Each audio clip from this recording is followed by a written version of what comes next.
name's Amos. I'm the bass player in Tesseract, a band. I'm Daniel Tompkins, and I'm the lead singer for Tesseract. Beautiful, guys. Thanks for joining us this evening. Man, thanks for having us. It's My awesome. Thank you very much. absolute pleasure. So Tesseract will be releasing your 5th studio album, War of Being, this Friday. So only about 5 hours away Australian time. So how you feeling, guys? It's pretty cool, isn't it? Yeah. Yeah, it's been a long time getting to this point as well. The first few singles have gone down really well, so just quite excited to let people hear the full thing now.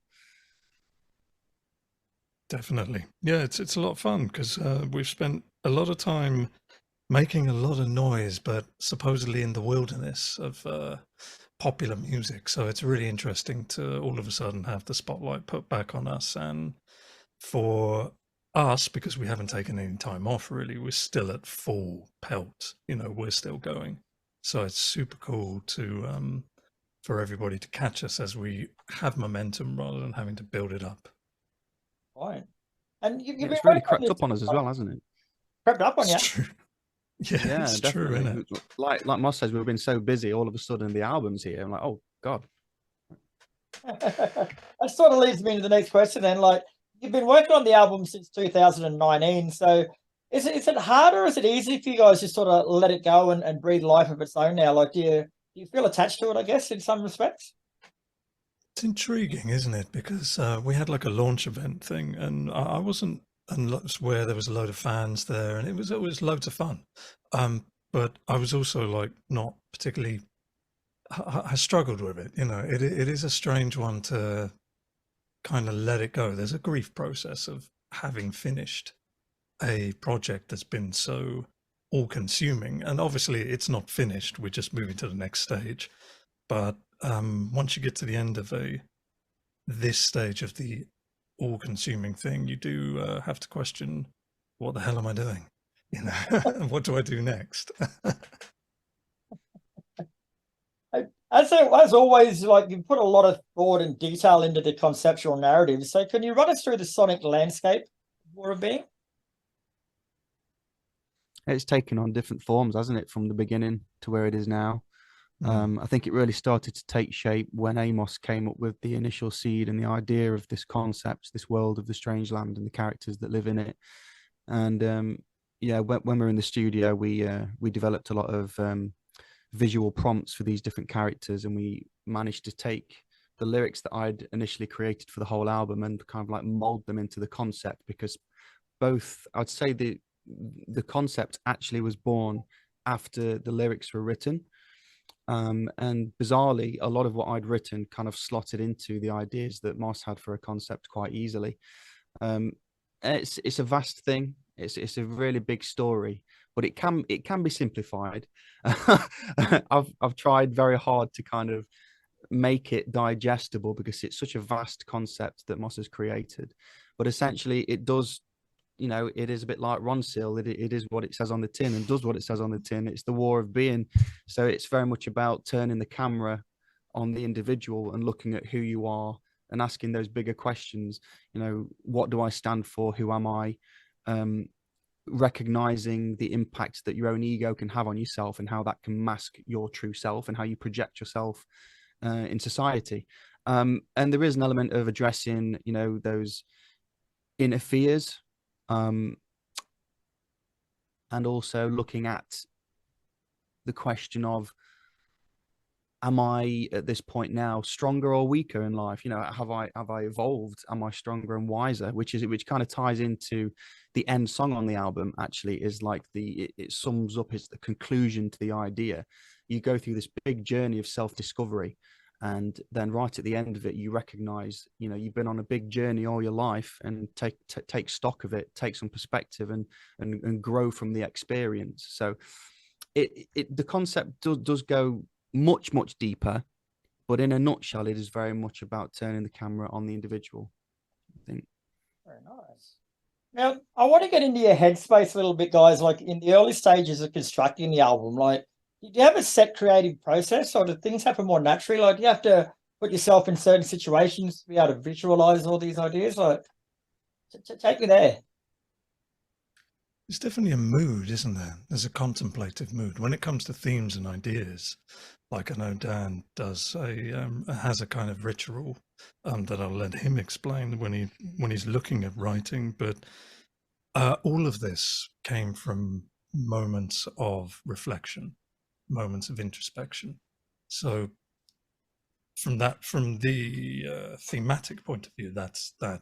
In terms of musically, it's an interesting one because inspiration doesn't appear to have any seed or origin. It's not something you can repeat. You can say, here's the formula, this is what we're going to do. When it comes to writing riffs and stuff like that, I think you can put yourself in a good place, but I think for the most of it, it happens when it happens. And you just hope you're in the right place to be able to put it down. I think certainly for Ackle, Yeah, you know, yeah. I think some ideas happen very quickly, very naturally. I think The Grey is a good example of that. I think Ackle wrote that in a day and a half musically, and then I very quickly put melodies to it that stuck over time. And that was one of our earliest demos that we recognised was going to make it on the album because it was such a strong idea.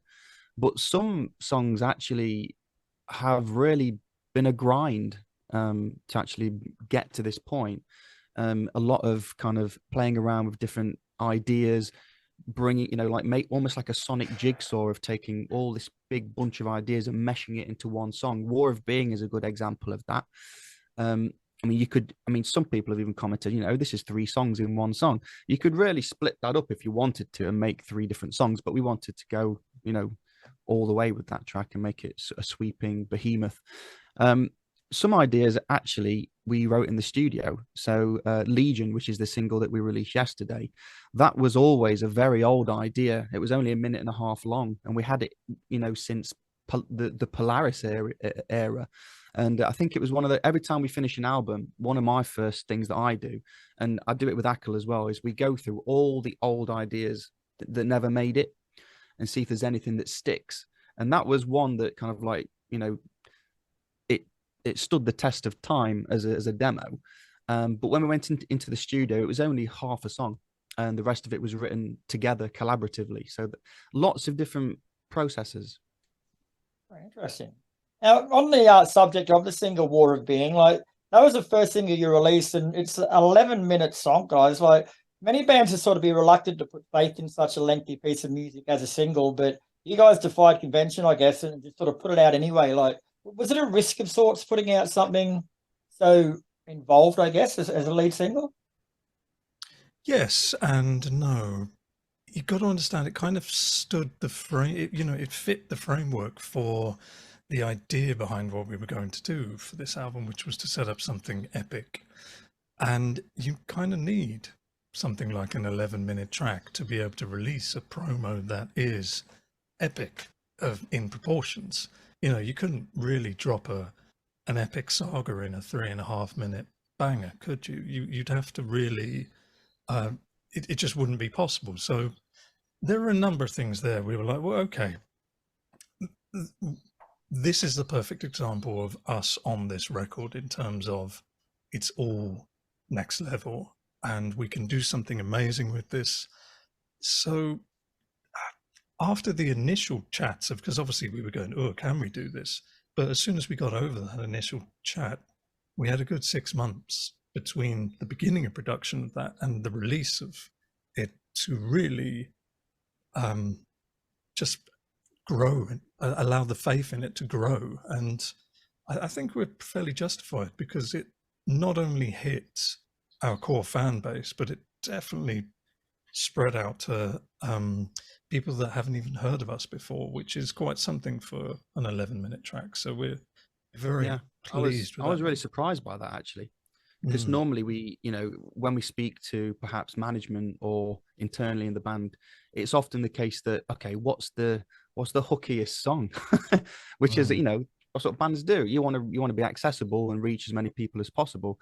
And from my perspective, I was very much like, you know, it's been a long time since the last album. Let's do this for the fans. Let's honor the fans who've stuck by us for so long to even get us to this point. But a byproduct of actually doing that was we garnered new fans on the back of doing it anyway. So it was a win-win. I think a lot of that sort of has to do with the epic cinematic music video that comes through. Like, it's visually sensational, guys. Like, how much sort of thought and planning went into that? Was that still you guys doing all that, or did you leave that in the hands of the cinematographer? It's a bit of both.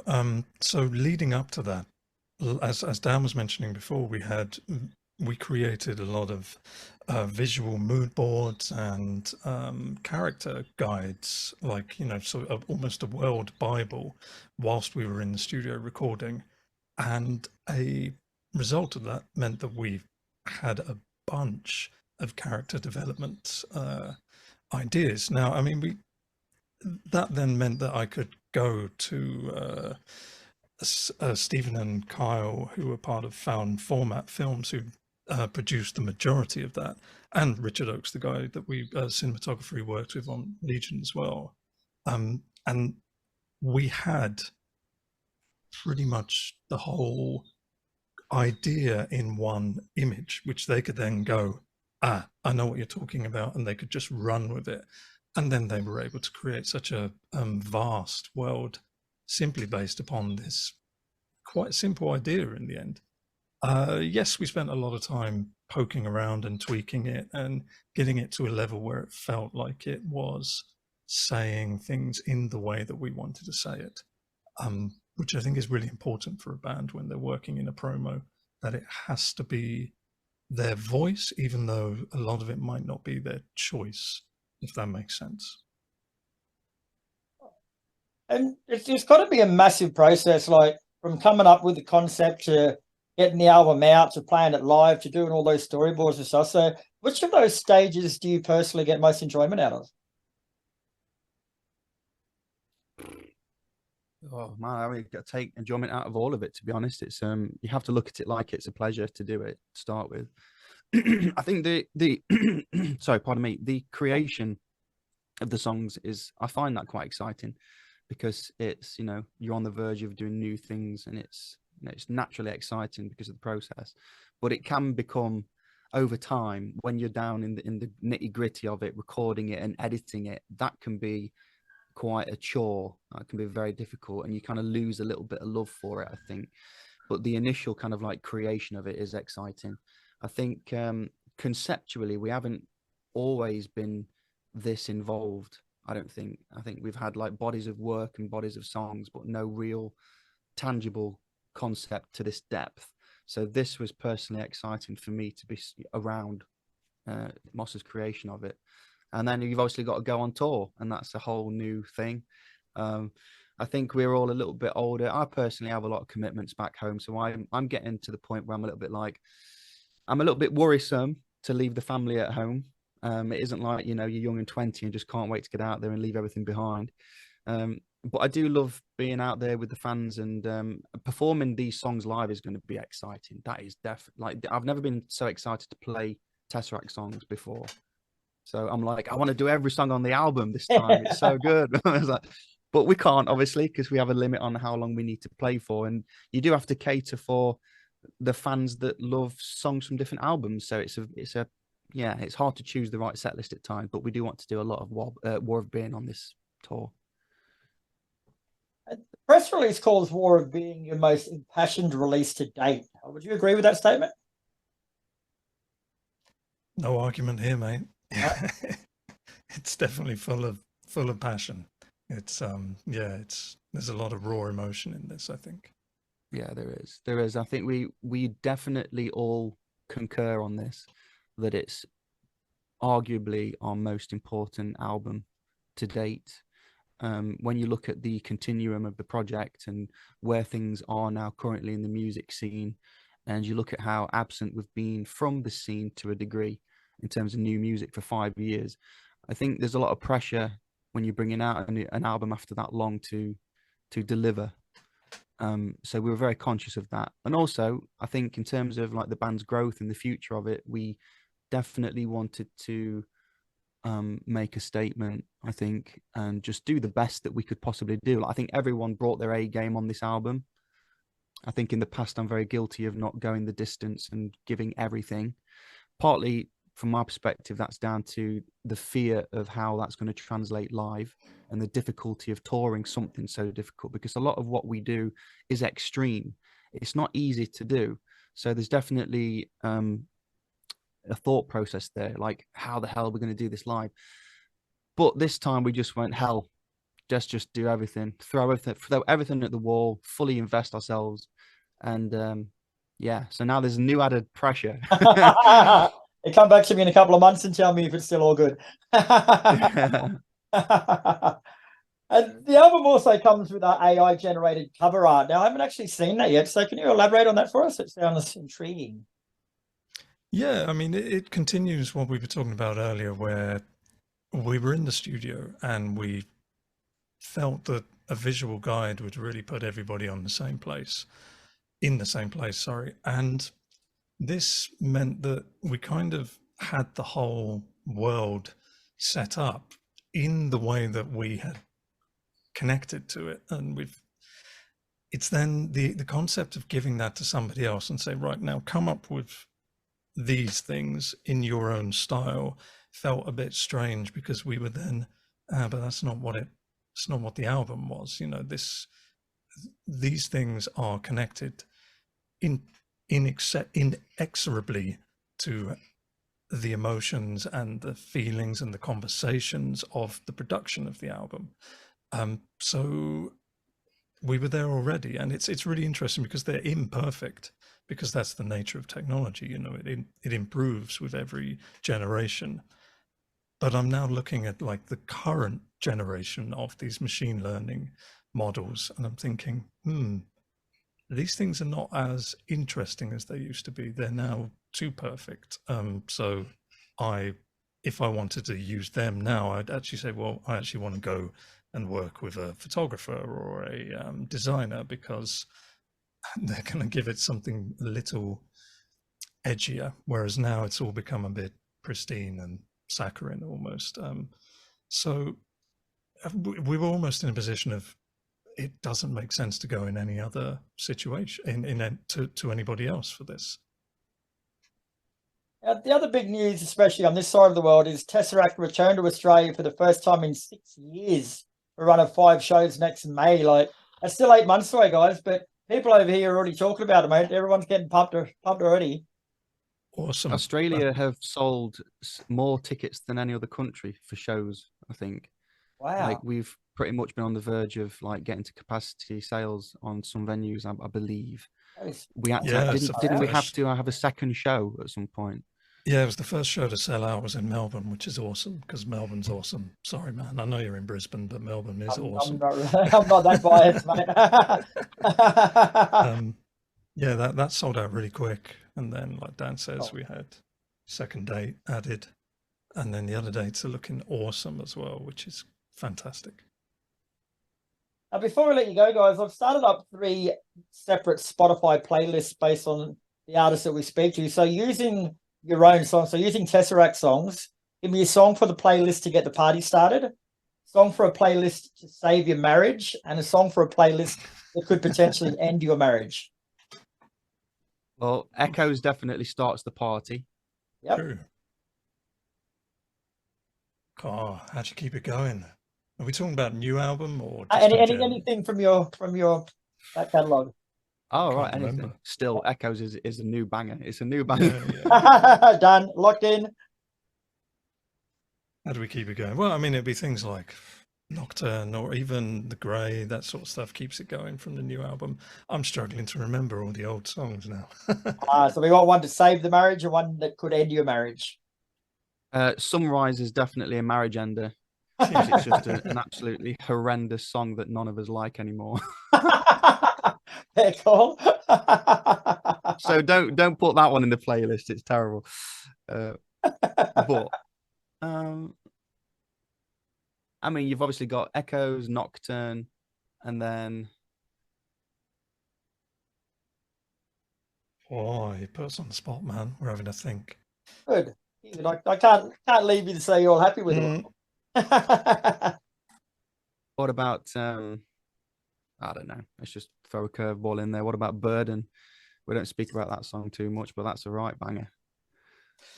Yeah, that's got some good bits to it, man. You know, it goes to places you wouldn't expect. It's really cool. Nice. All right then, gentlemen. Well, thanks very much for your time. It's been a pleasure speaking with you. It was quite an insightful interview. I enjoyed that. So the album War of Beer Nice. is out tomorrow, and you guys are here next May. So in the meantime, take care over there, and I'll catch you for a beer in Brisbane next year.